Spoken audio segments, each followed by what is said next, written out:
আসসালামু আলাইকুম। আমরা আজকে আবার রাসায়নিক বন্ধন রসায়নের এই অধ্যায়ের একটু প্রয়োজনীয় অংশ, যদিও জিনিসটা খুব সহজ, ইনশাল্লাহ আমরা পড়বো। সেটা হলো আয়ন।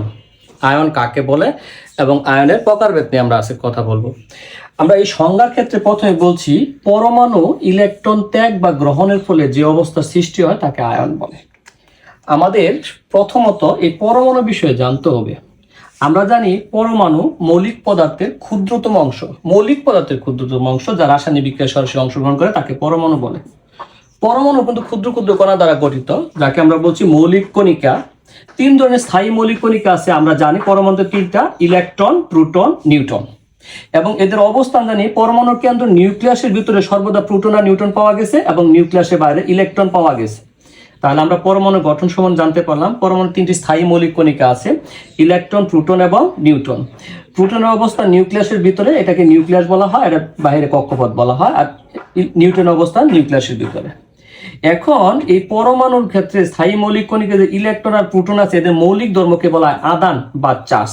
একটাকে ধনাত্মক প্রকাশ করা হয়, একটা ঋণাত্মক প্রকাশ করা হয়। প্রোটনের আদান হলো ধনাত্মক আর ইলেকট্রনের আদান হলো ঋণাত্মক।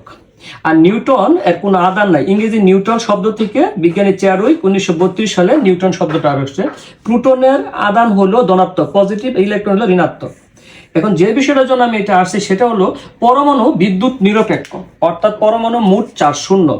পরমাণুর কেন্দ্র প্রোটনের যতগুলা প্লাস থাকে, বাইরে ততগুলা ইলেকট্রন থাকে। আমরা যদি উদাহরণ নিই, সোডিয়াম পরমাণুর গল্পটা বলি। সোডিয়াম পরমাণুতে ভিতরে অর্থাৎ নিউক্লিয়াসে 11টা প্রোটন আছে, বাইরে ঠিক 11টা ইলেকট্রন আছে, আর নিউটনের মোট চার্জ হলো শূন্য। তাহলে পরমাণু সমস্ত যোগফল কি দাঁড়ায়? পরমাণু সামগ্রিক চার্জ দাঁড়ায় শূন্য, অর্থাৎ পরমাণু বিদ্যুৎ নিরপেক্ষ। সোডিয়াম পরমাণু বিদ্যুৎ বলতে পারি নিরপেক্ষ। এরকম যে কোনো পরমাণু বিদ্যুৎ নিরপেক্ষ, অর্থাৎ তার ভিতর যতগুলো প্লাস থাকে ঠিক বাইরে ততগুলো মাইনাস থাকে। কিন্তু এই ইলেকট্রন যদি এইখানে পরিবর্তন হয়, কোনো কারণে ইলেকট্রন সংখ্যা বাড়ে বা কমে, তাহলে সেটা চার্জযুক্ত। এই চার্জযুক্ত অবস্থাকে বলা হয় আয়ন। তাহলে আমরা আয়নের ক্ষেত্রে পাইছি, পরমাণু ইলেকট্রন ত্যাগ বা গ্রহণের ফলে যে অবস্থা সৃষ্টি হয় তাকে আয়ন বলা হয়।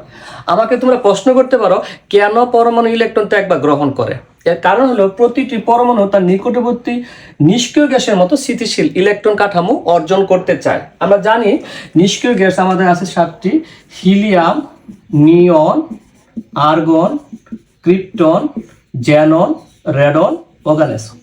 এই যে 7টি আছে, এই 7টির মতো অন্যান্য অর্থাৎ 111টি মৌল এদের মতো স্থিতিশীল ইলেকট্রন কাঠামো অর্জন করতে চায়। যার যেরকম সুবিধা তার মতো সে ইলেকট্রন বিন্যাস অর্জন করে। এই যে কেউ ইলেকট্রন ত্যাগ করলো বা গ্রহণ করলো স্থিতিশীল হওয়ার জন্য, এই ত্যাগ বা গ্রহণের ফলে আয়ন আমরা বলতে পারি দুই প্রকার। আয়ন বলতে পারি আমরা দুই প্রকার। একটাকে বলছি আমরা ধনাত্মক আয়ন বা ইংলিশে বলা হয় ক্যাটায়ন, আরেকটাকে বলছি আমরা ঋণাত্মক আয়ন অথবা অ্যানায়ন।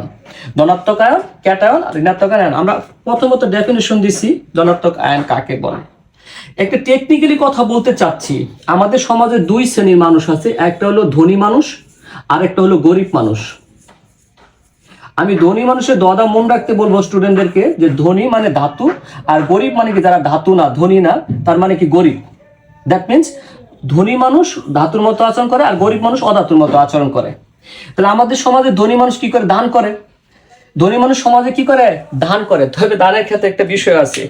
আমরা সাধারণত মানি ব্যাগ টান দিয়ে যদি কোনো সাহায্য বা দান করি, পকেটে দেখি খুচরা আছে কিনা। 1 টাকা থাকলে দান করি, 2 টাকা থাকলে দান করি, 3 টাকাতে দান। বেশি টাকা নোট থাকে, যদি 500 টাকা বা 1000 টাকা নোট থাকে, সেক্ষেত্রে কিন্তু আমরা দান করি না। তাহলে আমরা বলতে চাচ্ছি, ধনাত্মক আয়নের ডেফিনেশনের ক্ষেত্রে পরমাণু ইলেকট্রন ত্যাগ বা বর্জনের ফলে যে অবস্থায় সৃষ্টি হয় তাকে ধনাত্মক আয়ন বলে। এখানে যদি আমি এটুকু বলে দেই যে ধাতব পরমাণু, তাহলে অসুবিধা নেই, কারণ ধাতব পরমাণু ইলেকট্রন ত্যাগ করে। ধাতব পরমাণু যেমন আমরা এখানে এক্সাম্পল নিচ্ছি, সোডিয়ামের গল্পই বলছি। এখানে দেখো, সোডিয়ামে যদি আমরা দেখি পারমাণবিক সংখ্যা 11। সোডিয়ামের ইলেকট্রন কনফিগারেশন করলে প্রথম কক্ষপথে তার ইলেকট্রন 2টা, পরের কক্ষপথে ইলেকট্রন হলো তার 8টা এবং তৃতীয় কক্ষপথে ইলেকট্রন 1টা। এই সোডিয়াম পরমাণু সর্বশেষ কক্ষপথ থেকে এই অল্প সংখ্যক ইলেকট্রন ত্যাগ করে সে স্থিতিশীল হতে চাবো নিয়নের মতো। নিয়নের ইলেকট্রন বিন্যাস হলো 2 এবং 8।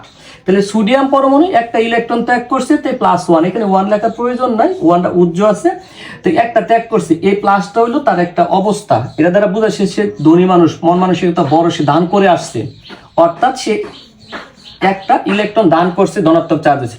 অনুরূপভাবে যদি আমরা এই ক্ষেত্রে ম্যাগনেসিয়াম গ্রহণ করি, ম্যাগনেসিয়ামের ইলেকট্রন কনফিগারেশন করলে আমরা জানি ম্যাগনেসিয়ামের শেষ কক্ষপথে ইলেকট্রন থাকে 2টা, সে এই 2টা ইলেকট্রন বর্জন করে নিয়নের মতো হবে, সেম এস নিয়নের মতো হবে। তাই ম্যাগনেসিয়াম 2টা ইলেকট্রন বর্জন করছে, যেহেতু সে 2টা ইলেকট্রন বর্জন করছে তাই তার ডান পাশে শীর্ষবিন্দুতে 2+ দিয়েছে, সে 2টা ইলেকট্রন বর্জন করছে।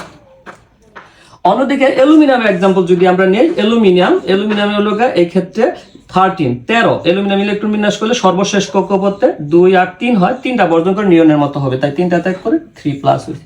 তাহলে আমরা দেখতে পেলাম ধনী মানুষ, দ্যাট মিনস আমার গল্পের যে ধাতু, তারা ইলেকট্রন বর্জন করে স্বল্প সংখ্যক ইলেকট্রন ত্যাগ করে, যদি শেষ কক্ষপথে 1টা থাকে অথবা 2টা থাকে 3টা, 4, 5, 6, 7, 8 থাকলে কিন্তু ত্যাগ করতে পারবে না, তখন অন্য পন্থা।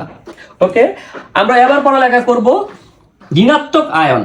আমরা এই মুহূর্তে পড়ালেখা করব ঋণাত্মক আয়ন, অথবা আমরা এটাকে বলতেছি অ্যানায়ন, ঋণাত্মক আয়ন অথবা অ্যানায়ন।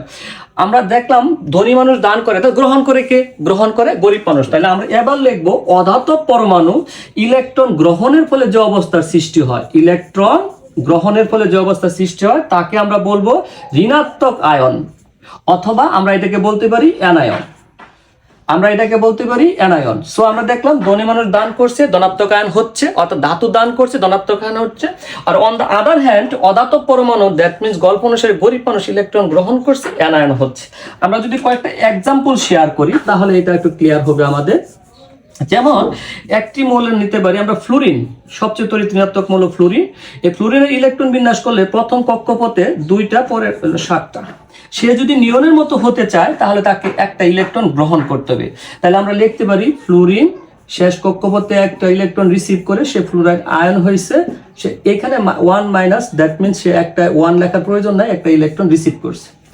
যদি আমরা এই মুহূর্তে অক্সিজেনের গল্পটা বলি, আমরা অক্সিজেনের বিষয়টা শেয়ার করি। অক্সিজেন অ্যাটমিক নাম্বার 8, ইলেকট্রন বিন্যাস করলে 2, 6। সে যদি 6 থেকে 8 হতে চায়, নিয়নের মতো হতে চায়, 2টা ইলেকট্রন রিসিভ করতে হবে। অক্সিজেন শেষ কক্ষপথে 2টা ইলেকট্রন রিসিভ করে হবে অক্সিজেনের আয়ন হবে 2-। তাহলে দেখা যাচ্ছে এই ক্ষেত্রে অক্সিজেন 2টা ইলেকট্রন রিসিভ করছে, তার মানে সে অ্যানায়নে রূপান্তরিত হয়েছে। তাহলে আমরা খুব সিম্পলি আজকে বুঝলাম যে সকল ধাতব পরমাণু তারা ইলেকট্রন দান করে, আর যারা অধাতব পরমাণু তারা ইলেকট্রন গ্রহণ করে। তাহলে আমরা দেখবো ধাতব কারা, যারা শেষ কক্ষপথে 1টি বা 2টি বা 3টি ইলেকট্রন থাকবে তারাই সাধারণত ধাতু, আর যাদের শেষ কক্ষপথে 5, 6, 7 থাকবে বা 8 থাকবে তারা অধাতু। তাহলে আমরা খুব সহজ ধরতে পারলাম আয়ন ব্যাপারটা, এখানে ইলেকট্রন ত্যাগ বা গ্রহণের মূল গল্পটা। ঠিক আছে, আমরা একটু স্টাডি করবো। ধন্যবাদ সবাইকে, আল্লাহ হাফেজ।